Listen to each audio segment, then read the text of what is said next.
From the Watergate scandal to flower power to the Wall of Sound, the 1970s was a dynamic.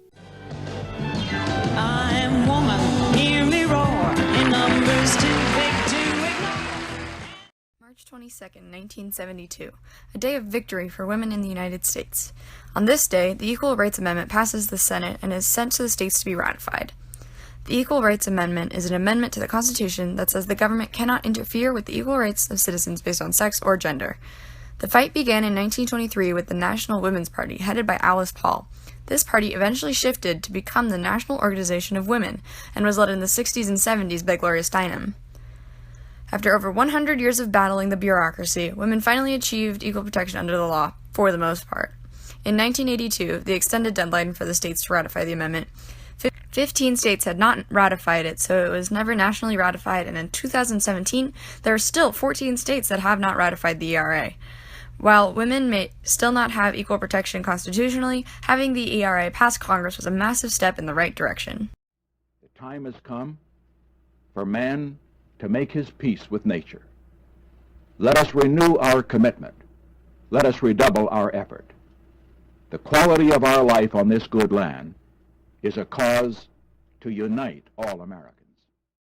On December 2nd, 1970, Richard Nixon created the Environmental Protection Agency. The organization was created to do research, create bills, and set up rules for environmental regulations. It was formed by combining many different agencies on the presidential cabinet that served the purpose of protecting the environment. It was created after the moon landing, where people saw the Earth as a blue ball and created an environmentalist sentiment within the people around the world. However, Richard Nixon was involved in another significant event that took place during the decade, Watergate. Therefore, I shall resign the presidency effective at noon tomorrow. Vice President Ford will be sworn in as president at that hour in this. During the beginning of the 1970s, the scandal of the century took place. Several people broke into the Watergate Hotel in order to bug the Democratic Party's national headquarters. However, the burglars were caught in the act. During the next couple of years, the scandal began to be exposed to the American people. In July of 1973, one of Nixon's former staff members revealed that there were secret recordings between the president and his aides. When asked by Congress to turn over the tapes, he declined, claiming national security and executive privilege as his reason. However, the Supreme Court decided that it was necessary for him to turn in his recordings. Given the evidence, during July 27th to the 30th, Congress decided to begin the process to impeach Nixon. Nixon then vacated the presidency before he was able to be impeached on August 8th, 1974.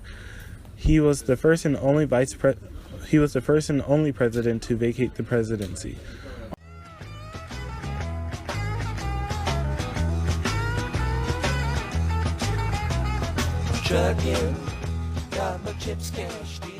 In 1972, Osley Bear Stanley was released from prison after previously being arrested.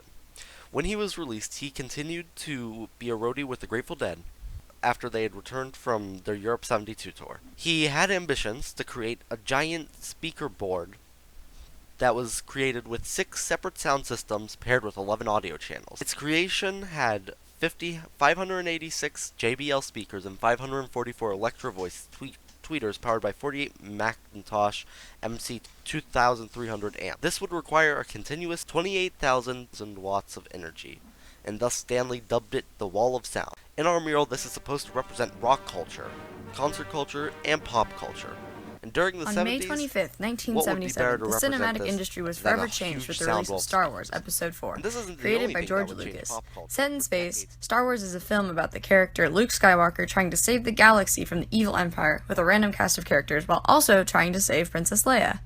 The Death Star, as pictured as a disco ball, is the headquarters of the Empire, which is about moon-sized and has the ability to destroy entire planets. This film, and the rest of the films in the saga, became a massive part of American culture. The perfect combination of rock, country, and gospel. Mr. Elvis Presley brought it all. He was an iconic musician, popular with his slick black hair and always carrying his guitar. Many songs were released by him in the 70s, including Always on My Mind, I've Lost You, and The Wonder of You. His musical career came to an end sadly on August 16, 1977, when his fiancée had found him dead.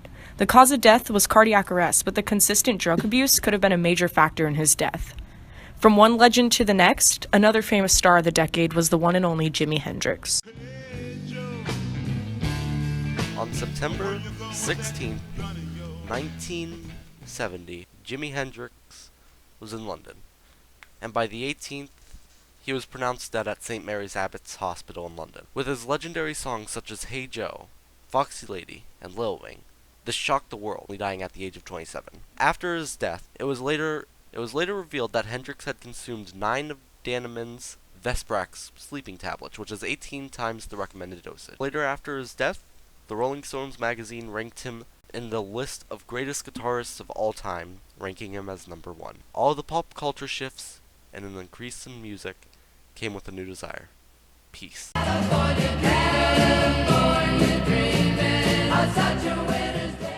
Introduced in the late 60s and majorly popularized in the early 70s, the term flower power represented a sort of non-violent ideology.